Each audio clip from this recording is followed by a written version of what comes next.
मालूम लाइसेंस निकालो। 40 ड्राइवर हैं इनके पास, तैयार है। ये अभी सबका नाम लिख करके हम लोग गवर्नमेंट को भेजने जा रहे हैं। प्रेमचंद सिंह जी अभी देंगे, समर्पित करें। दोस्तों,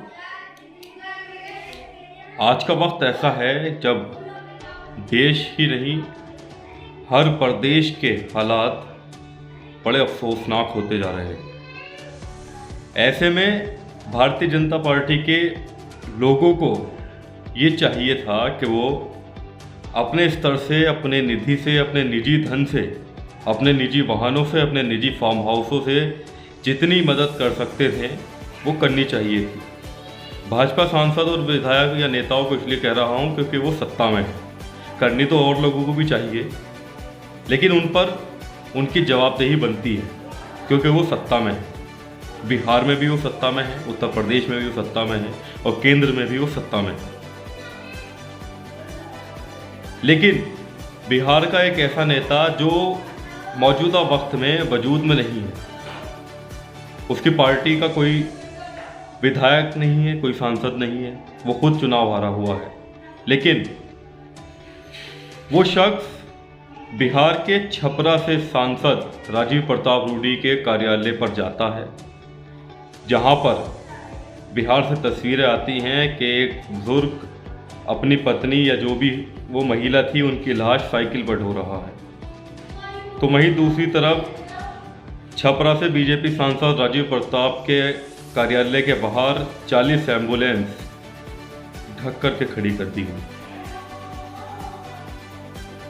आखिर हम कहाँ जा रहे हैं? ये क्या अपने चुनावी काफिले में ये एम्बुलेंस ले जाने के लिए उन्होंने रखी थी? अपने चुनावी काफिले में ले जाना था।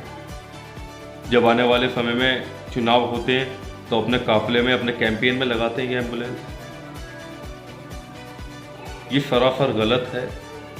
बीजेपी सांसद को सोचना चाहिए था, जब ये देश ऐसी महामारी से जूझ रहा है, ऐसे हालात बने हुए हैं देश में, तो उन एम्बुलेंसेस को अपने निजी खर्चे पे क्या है ड्राइवर रखने पड़ते, उनको चलाया जा सकता था। वही हुआ। बीजेपी सांसद ने कहा कि हमारे पास ड्राइवर्स की कमी थी, इसलिए ये एम्बुलेंस यहाँ खड़ी है, चलाई नहीं गई।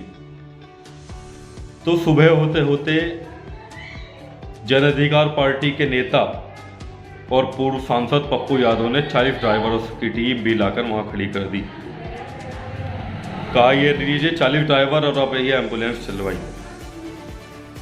तो बीजेपी के नेताओं को हर जगह अपनी मुंह की खानी पड़ रही है। उनको सोचना चाहिए कि जब देश ऐसी महामारी से गुजर रहा है, देश में ऐसी आपदा है, तो वो अपने निजी खर्च से भी ये एम्बुलेंस चलवा सकते हैं। फर्ज बनता है, अगर आप सत्ता में हैं, आप सत्ता में नहीं हैं तभी भी आपका फर्ज बनता है इंसानियत के नाते कि आप आम आवाम की खिदमत करें। और फिर ये तो उस जनता के ही पैसे से एम्बुलेंस आपकी यहाँ पर खड़ी हुई थी।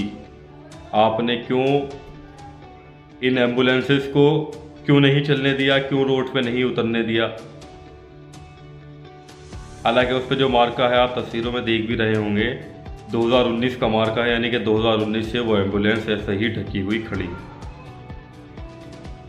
बीजेपी के नेताओं को शर्म आनी चाहिए। उनको सोचना चाहिए कि ऐसे वक्त में हिंदू मुस्लिम और पक्ष और विपक्ष बुलाकर बिल्कुल एक सिरे से पूरे देश की मदद करनी चाहिए। ये 40 एम्बुलेंस अगर बिहार को मिलती तो बिहार का जो वहाँ से मेडिकल फैसिलिटीज़ की जो खामियां हमारे सामने आती हैं तो शायद वो ना आती। जो वो तस्वीर हमारे सामने आई थी लाश को साइकिल से ले जाने की, जो हमारे सामने तस्वीरें आई ऑटो रिक्शा से, ई रिक्शा से शव को अंतिम संस्कार तक ले जाने की, शायद वो तस्वीरें हमारे सामने ना आती।